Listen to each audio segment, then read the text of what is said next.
اللہ تعالی نے قرآن مجید میں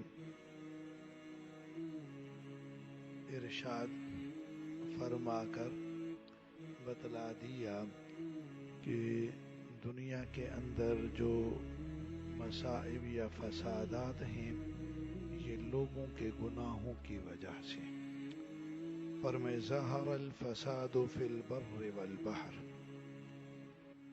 فساد بر و بحر میں ظاہر ہوا، تو فساد سے کئی امور مراد ہیں، ان میں مصائب، وبائیں بھی، دوسری مشکلات بھی۔ ان کا ظہور کیوں ہے؟ فرما بما کسبت ایدی الناس، لوگوں کے کیے کی وجہ سے، لوگوں کے گناہوں کی وجہ سے۔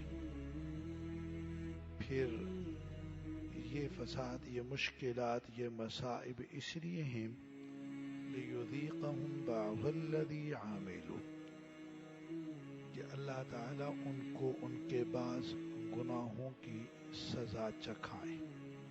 اللہ کل کی سزا نہیں دیتے، کچھ کی۔ اگر اللہ کل گناہوں کی سزا دیں تو دنیا ہی نہ رہے۔ لِيُذِيقَهُمْ بَعْضَ الَّذِي عَمِلُوا، پھر اللہ تعالیٰ کا یہ لطف و کرم ہے کہ یہ بعض گناہوں پر سزا بھی لوگوں کے فائدے کے لیے دیتے ہیں، لَعَلَّهُمْ يَرْجِعُونَ، شاید کہ یہ اللہ کی طرف رجوع کریں، یعنی اپنے گناہوں کی اللہ سے معافی مانگیں۔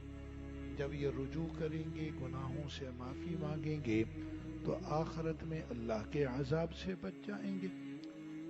اگر ایسا نہیں کریں گے تو آخرت کا عذاب ہوگا، تو یہ مشکلات اور یہ مصائب بھی فائدے کے لیے۔ اور مقام میں اللہ نے فرمایا وَمَا أَصَابَكُم مِّن مُّصِیبَةٍ، تم کو جو بھی مصیبت پہنچتی ہے یہ تمہارے گناہوں کی وجہ سے، لیکن وَيَعْفُو عَن كَثِيرٍ، اللہ بہت گناہوں کو معاف فرما دیتے ہیں۔ اللہ ہر گناہ پر پکڑیں تو بندہ تباہ و برباد ہو جائے۔